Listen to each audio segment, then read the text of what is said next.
What? Bang! Pro Wrestling Podcast. Just when they think they got the answers, I change the question. Rep screwed rep. Yeah. Woo!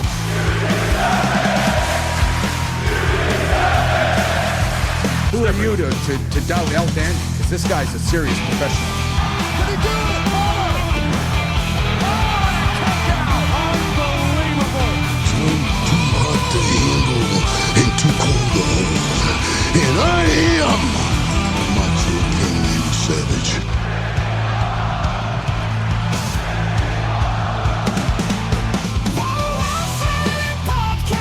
Shut your mouth, you thong-wearing fatty.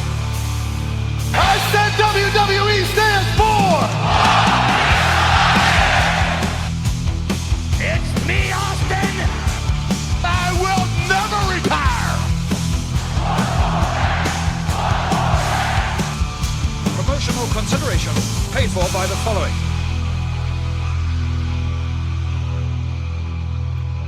Hey, yo, Pro Wrestling Podcast listeners, welcome to the show where we don't sing it, we bring it. Help us out and click subscribe to show your support. Hey, look, are you sick and tired of dropping $60 to $100 for the latest and greatest wrestling game? Stop immediately. Go to Wrestler Unstoppable. That would be app.wrestlerunstoppable.com, and you could get it totally free. Create a wrestler, sign contracts, get into storylines, headline PLEs, even build your own corporation from the ground up. All included, Wrestler Unstoppable, totally free. If you want to become a member of the Pro Wrestling Podcast family, you want your name in the shout out like my good buddy John down in Texas and my newest Patreon, Emily, then you got to go to our Patreon channel at patreon.com/Pro Wrestling Podcast. Sign up today. We got loyalty rewards. If you contribute $15 a month, you can co-host with me. If you contribute $7.50 a month, you get entered into a drawing to also co-host an episode with myself. Hello, everybody. Welcome to this episode of the Pro Wrestling Podcast. If you've got questions, comments, something you want me to touch on in the future episode, give me a call. The Pro Wrestling Sound Off line, 267-642-1160. I'll get to those questions, comments, whatever it is in a future episode. Today, this episode is it's a remote episode. I apologize if there's issues with the sound quality. But when I see breaking news, I need to make sure that I get it out to you guys as soon as possible. Get you my reactions. Give you the details as best I can gather. And today, the big news broke that Xavier Woods, Kofi Kingston, The New Day have officially departed WWE. The New Day is over. They are now leaving the company. They just signed contract extensions in 2025. They were supposed to be in the company until 2030, but they are being released early. It is being said that they were supposed to be a part of the original talent roster cutdown that they did last week with the 24 people released then, but they were negotiating. Kofi Kingston and Xavier Woods both apparently making well into the seven figures. They had extremely lucrative contracts. And TKO has been tasked, has been tasked with shedding millions of dollars in salary. People that they're paying these high salaries to that they don't believe that they are still getting the same return on investment from. So, not taking anything away from the New Day, but it has been a very long time since Kofi Mania. It's been a long time since Bootios came out and things like that. I think if done correctly, WWE could have still gotten much, much more life out of them. I think especially after the heel turn, they really dropped the ball. And who knows what we'd be talking about right now had they done that correctly. But they did not. And instead, now Kofi Kingston and Xavier Woods, who Kofi Kingston can still go by Kofi. That's his real name. He can't use the Kingston part because that's a WWE trademark, but he can go by Kofi. And Xavier Woods, he's going to have to go by Apollo Creed, his real name, because he can't use Xavier Woods, again, WWE intellectual property. But there's already conversation. If you go on X and check out what the people are saying, FTR right away talking about it being a new day. MJF tweeting, it's a new day. Yes, it is. And you can't ask for a bigger endorsement than MJF getting excited about that free agency opportunity. You see talent from all over AEW, and if you think about it, in the back, when Kofi won the World Championship in WWE, the WWE Championship, MVP was in one of the viral videos getting emotional, seeing Kofi win the WWE Championship. It was such a beautiful moment. You know he's going to be in the back championing the cause to bring Kofi into AEW.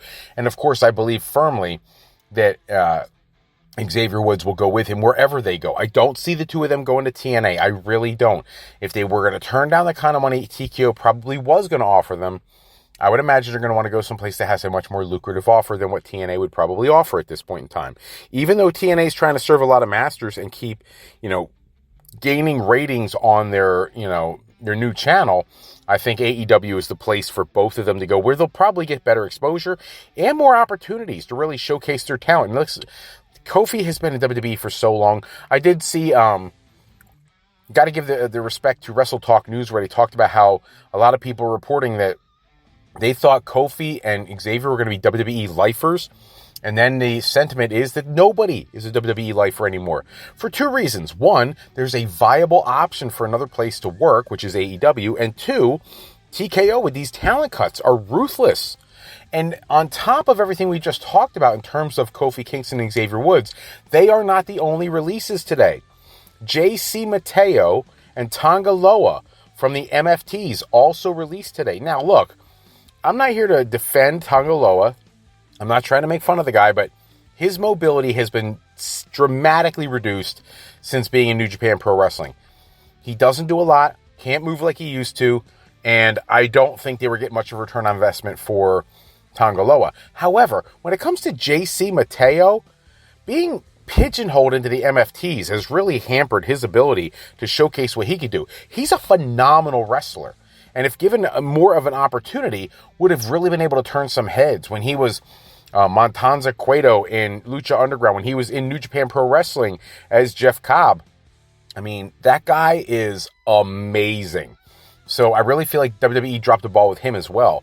But now that's 4 more names, bringing the total this year up to 28 people that WWE has moved on from since the close of WrestleMania.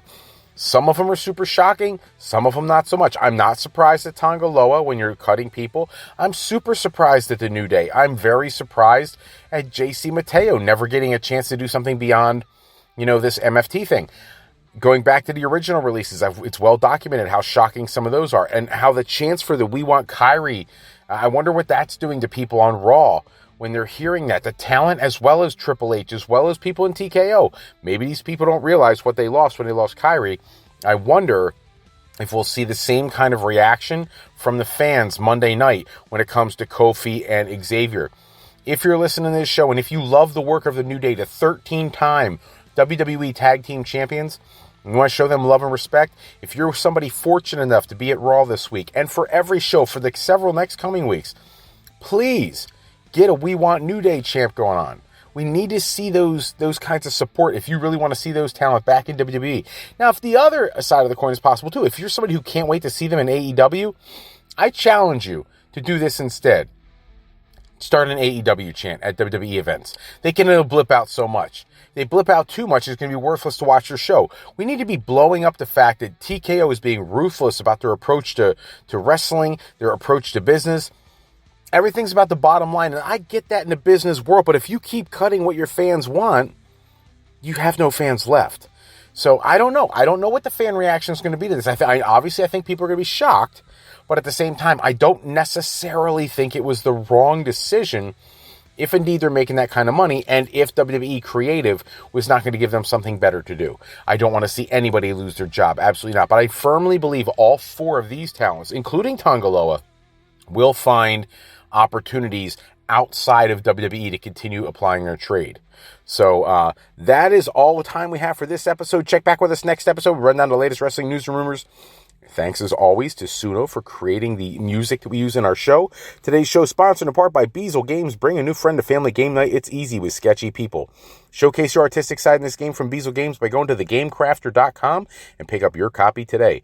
If you're looking for your next career move, maybe you're considering college or university life, maybe you just need some formal training for your next career decision, go to our website at frolifeplanning.com for all your higher education needs, as Fro Life Educational Planning is for today, for tomorrow, and for life with Fro Life. I'm Fred Froelich, better known as Dr. Fro. I want to thank you so much for taking some time today. Till next time, take care, everybody. Have a great night.